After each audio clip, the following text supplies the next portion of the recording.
자, 김광섭의 성북동 비둘기입니다. 성북동 밑줄. 성북동이 원래 어떤 그 시대적 배경이라고 했지? 산업화 플러스 도시화. 도시화라고 한다기보다는 그냥 도시 재개발에 대한 이야기입니다. 보통 산에 번지가 새로 생겼다. 번지가 새로 생겼다의 밑줄.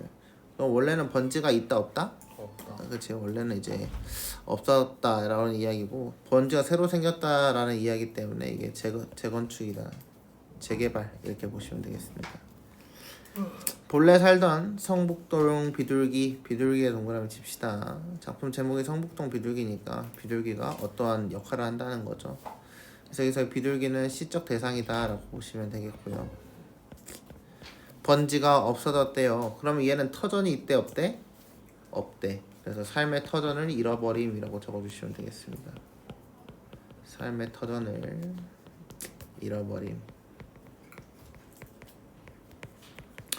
새벽부터 이른 아침부터 돌 깨는 산울림에 떨다가, 돌 깨는 산울림의 밑줄, 청각적 이미지가 되겠고요. 자, 성북동이 원래 그 산에 살던 새인데 여기서 돌 깨는 소리라고 했으니까 뭐 하고 있어?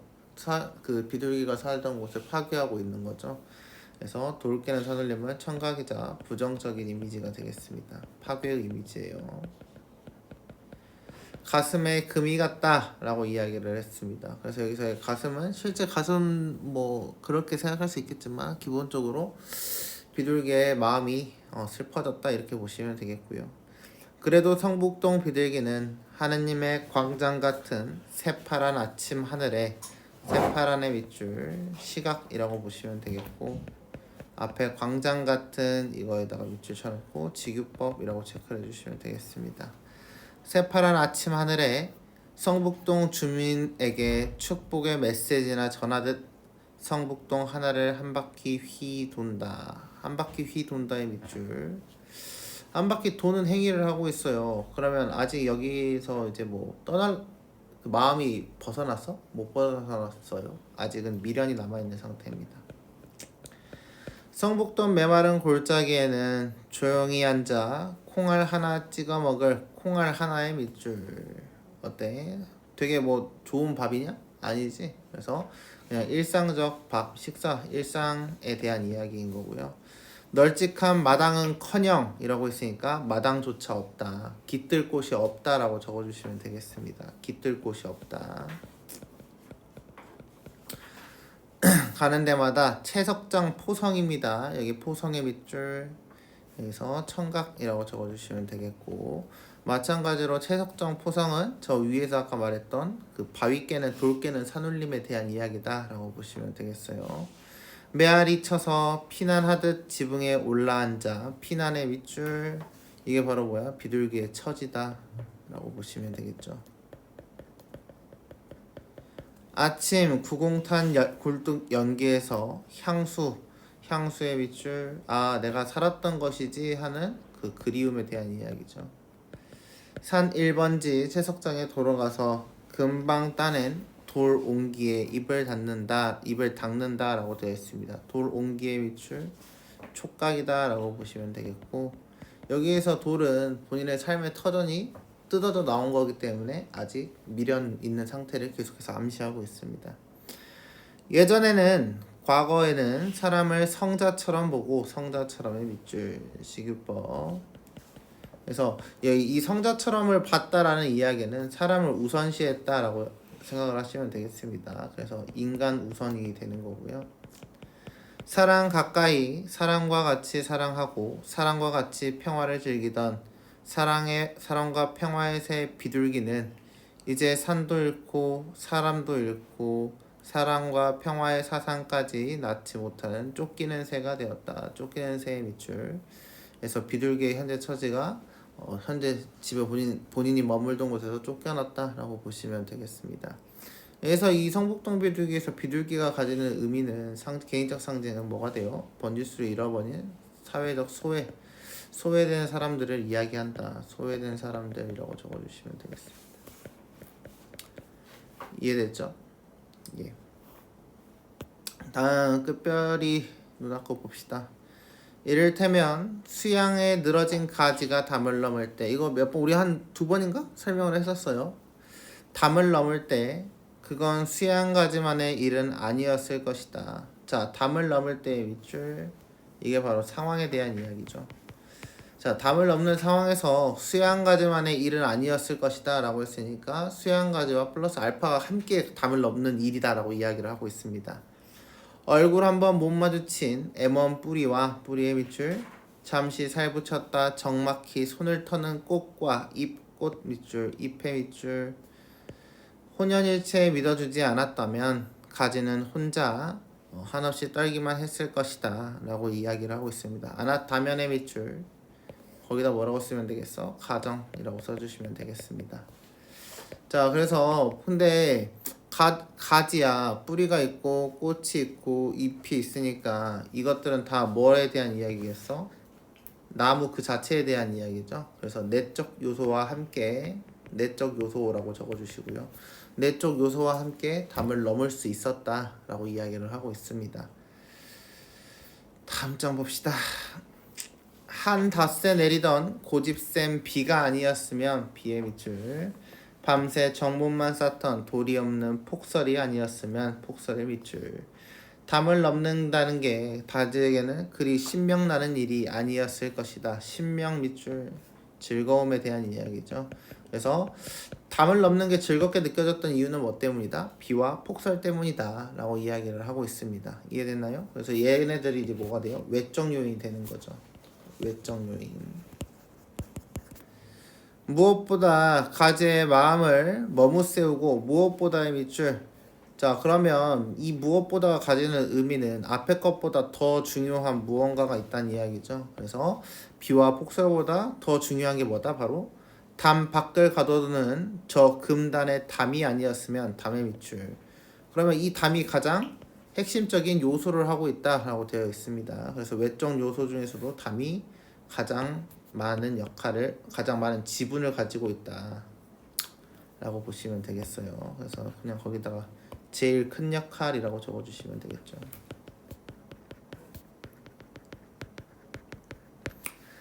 담의 몸을 가르주르고 담의 정수리를 타넘어 담을 열 수 있다는 걸 수양에 늘어진 가지는 꿈도 꾸지 못했을 것이다 라고 이야기를 하고 있습니다. 그래서 이 말은 무슨 말이냐면 담 그 자체가 가로막는 장벽이긴 하지만 담이 있기 때문에 그 장벽을 넘으려는 시도를 할 수 있다라고 이야기를 하고 있어요. 그래서 뭐 이런 거지, 우리 인생에서 그 피할 수 없는 시련들, 이런 것들에 대한 이야기다라고 보시면 되겠습니다. 그러니까 여기서부터 가로 엽시다. 목련 가지라든가 감나무 가지라든가 줄장기 줄기라든가 담쟁이 줄기라든가, 여기까지 묶읍시다. 자, 그래서 지금 뭐 하고 있어? 나열과 열거를 하고 있다. 뭐처럼? 모두 담을 넘어대는 가지와 줄기들에 대한 이야기입니다. 그래서 여기서 나열과 열건데, 여기서 말하고 싶었던 거는 수양가지와 비슷한 것들이죠. 비슷한 것들. 가지가 담을 넘을 때 가지에게 담은 무명의 밑줄. 무명이란 단어가 나오면 뭐라고 생각해야 된다 했지? 구도라고 씁시다. 구도적 가치에 대한 이야기예요. 구도는 가를 열고 도를 구함이라고 생각하시면 되겠고요. 여기서의 도는 도를 아십니까 할 때 그 도에 대한 이야기예요. 그래서 도를 구하는 이제 구도적 자세고요. 원래 이 무명이라는 거는 그거야. 아무것도 밝을 명자에 없을 무자거든. 밝음이 없어. 그러니까 지금 이거는 원래 뭐냐면 혼돈의 상태여야 되는 거야. 이해됐나요? 네, 도를 구하지 못한 혼돈의 상태입니다. 무명에다 혼돈의 상태라고 적어주세요. 획을 긋는 도박이자 도반이었을 것이다. 도박 밑줄, 도반 밑줄. 그래서 담과 뭐가 가지는 이 깨달음을 얻기 위한 동반자다라는 인식을 갖고 있다는 거죠. 이해됐나요? 도반이라는 단어 때문에 그렇습니다. 그래서 도박과 도반을 두 개를 묶어놓고 이제 이런 게 바로 뭐예요? 비슷한 발음을 통한 운율 형성이다 라고 보시면 되겠습니다. 도박과 도반. 그래서 뭐 이거 그냥 가끔 언어 유희라고 설명하는 것도 있어요. 그래서 그렇게 봐도 맞다라고 보시면 되겠습니다. 1번부터 볼까요? 가와 나의 공통점으로 가장 적절한 것은 구체적인 지명을 사용하여 현실감을 주고 있다. 가에밖에 없죠. 그래서 이건 나는 틀렸다라고 보시면 되겠고요. 자, 자연물의 인격을 부여하여 주제의식을 드러내고 있다라고 있죠. 그래서 가지가 답 나올 때 뭐 친구다라고 이야기를 했었고, 그리고 앞에서는 뭐예요? 비둘기가 막 슬프고 뭐 어쩌고저쩌고 막 이런 거 향수를 느낀다 이런 표현이 있었죠. 그래서 의인화가 쓰였다라고 보시면 되겠습니다. 답은 2번이겠네요. 청각적 심상을 통했다라고 되어 있습니다. 그래서 이 청각적 심상을 통해서 화자가 지향하는 공간이어야 돼요. 그럼 지향이니까 이상향에 대한 이야기거든요. 가에 이상향이 나왔나요? 그런 거 없었죠. 그래서 일단 제끼면 되시고요. 현재와 과거를 대비하여 대상에 대한 화자의 태도의 변화니까 어때야 돼? 화자의 감정이 바뀌어야 돼. 그런 거 있어? 없어. 그렇죠? 화자의 감정은 바뀌지 않았다. 대상과 유사한 속성을 지닌 것들을 나열하여 대상의 행위를 일반화하고 있다. 나 같은 경우에는 그렇게 뭐 볼 수도 있겠지. 근데 가는 절대 그렇게 볼 수가 없겠죠. 그래서 답은 2번이에요. 2번 봅시다. 보기를 참고하여 가를 이해한 내용으로 적절하지 않은 것은 인문지리학에서는 공간과 장소의 개념을 구분한다. 공간이 주체와 단절된 사실적이고 과학적 탐구의 대상이라면 공간 동그라미 주체와 단절의 밑줄. 그리고 장소 동그라미 주체가 삶의 과정에서 주관적으로 경험 밑줄 의식하는 곳이다. 주체는 진전성을 가지고 장소와 그 장소에 거주하는 개체들과의 관계를 맺을 수 있는데 이 과정에서 공동체의 일원으로서 장소에 속해 있다는 느낌이 된다. 공동체의 일원의 밑줄. 그리고 이러한 공동체성을 느끼는 장소는 구성원들에게 진정한 장소 밑줄, 어떤 깨달음을 얻는 장소가 된다는 이야기겠죠. 그래서 산업화와 도시화의 문제는 강제적이고 폭력적인 개발을 통해 주체로 하여금 진정한 장소의 상실을 경험하게 한다라고 했으니까 더 이상은 누구와 함께 지내지 못하는 비둘기의 처지다라고 보시는 게 맞겠습니다. 1번부터 볼까요? 번지가 생기기 전에 성북동사는 공간이 아닌 진정한 장소에 해당하겠군 이라고 했죠. 그래서 여기는 번지가 사라지기 전이니까 사람들과 어울려 살 때에 대한 이야기입니다. 그리고 맨 아랫부분에서 원래 뭐였어요? 그 비둘기는 원래 사람과 가까이에 살도록 태어났다라고 설명을 했던 부분이 있죠. 그렇기 때문에 1번은 맞는 말. 돌개는 산울림, 채석장 포성은 비둘기의 진정한 장소를 파괴하는 폭력적인 개발을 나타낸다. 맞는 말이고요. 성북동 하늘, 지붕은 진정한 장소를 상실하는 비둘기가 과거를 그리워하며 배회하는 곳이다. 아까 미련이 남아있었다라고 설명을 했죠. 그래서 맞는 말이고요. 돌 옹기에 입을 닦는 비둘기의 행위는 공간을 진정한 장소로 받아들이기 위한 비둘기의 노력을 보여준다. 뭐요? 이거 그러려면 얘가 뭐 해야 돼? 지금 부서진 그 새 번지에 정착하고 살아가면서 사람들과 어울려 살아야 되죠.